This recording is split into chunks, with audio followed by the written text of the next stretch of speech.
Police এবং সাংবাদিক যুদ্ধ হয়েছে কালকে সরাসরি। গতকালকে যে ঘটনা আমরা দেখলাম, আমার কাছে কখনোই মনে হয়নি যে এই যুদ্ধটা সাংবাদিকদের বিরুদ্ধে করা হয়। সরাসরি পুলিশ এবং সাংবাদিক যুদ্ধ হয়েছে কালকে সরাসরি।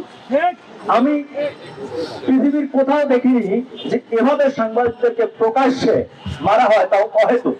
কোন সাংবাদিক যদি সেখানে ডিস্টার্ব করতো, ঝামেলা করতো, যে হ্যাঁ তাকে পিটিয়ে সরিয়ে দিয়েছে, তা না। কালকের কর্মকাণ্ড দেখে, পুলিশের কর্মকাণ্ড দেখে মনে হয়েছে যে তারা স্পেশালি কোনো কিছু হাইড করার জন্য এটা করছে। এবং এই পুলিশদের কাছে আমরা জানতে চাই যে তোমরা কি হাইড করার জন্য সাংবাদিকদের মুখ বন্ধ করতে চাও, তোমরা কি লুকাতে চাও জাতির কাছে, সেটা আমাদের কাছে স্পষ্ট করো, ক্লিয়ার করো।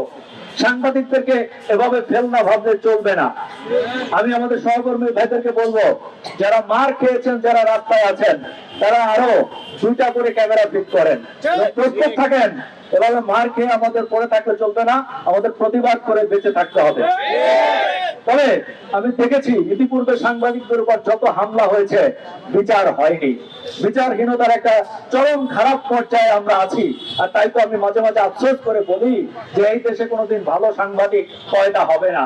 যে জাতি, যে দেশ গুণের কদর করতে জানে না, প্রফেশনালিজমকে সম্মান করতে জানে না, সেখানে ভালো মানুষ, ভালো সাংবাদিক জন্ম হয় না। ঠিক সেরকম একটি খারাপ এবং অন্ধকারের দিকে আমরা যাচ্ছি। আমরা আশা করেছিলাম যে এই সরকার অন্তত সাংবাদিকদের এই দাবি দাওয়াগুলোর প্রতি, সাংবাদিকদের প্রতি যত্নশীল হবে, কিন্তু আমরা হতাশ। তাই আপনাদেরকে বলবো, যার যার জায়গা থেকে সাবধান থাকুন, সচেতন থাকুন। আর আপনারা চাইলে খুব অল্প দিনের মধ্যে সরকারের কাছে আমরা মাননীয় হাইকোর্টে একটা রিট করতে চাই সাংবাদিকদের নিরাপত্তার ব্যাপারে। আপনারা যদি সমর্থন দেন তাহলে আমরা সবাই মিলে সেটি করতে পারি।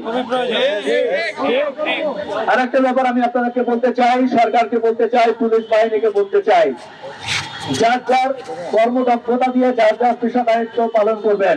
আপনারা যেমন একটি পেশায় আছেন, আমরা আরেকটি পেশায় আছি। সামনে কয়েকদিন পরেই নির্বাচন। নির্বাচনের আগে খোদ ঢাকা শহরের প্রাণ কেন্দ্রে যদি এই অবস্থা হয়, তাহলে সারা বাংলাদেশে যে সাংবাদিকরা আছে, তারা কয়েকদিন পরে কি পরিমাণ মাইকটা খাইতে পারে একটা চিন্তা করে দেখেন তো। আমরা এখনই পুলিশ ভাইদেরকে, যারা আছেন, যারা সিনিয়র আছেন, তাদেরকে বলবো, আপনারা দৃষ্টান্তমূলক শাস্তি দিয়ে আমাদেরকে দেখান যে আপনারা বিচার করতে পারেন এবং আপনারা ন্যায়ের পক্ষে আছেন। পাশাপাশি সামনে নির্বাচনে যাতে সাংবাদিকরা নির্বিঘ্নে কাজ করতে পারে, সেই পরিবেশ আমাদেরকে দেন। মনে রাখবেন, আমাদেরকে খেপানোটা ঠিক হবে না।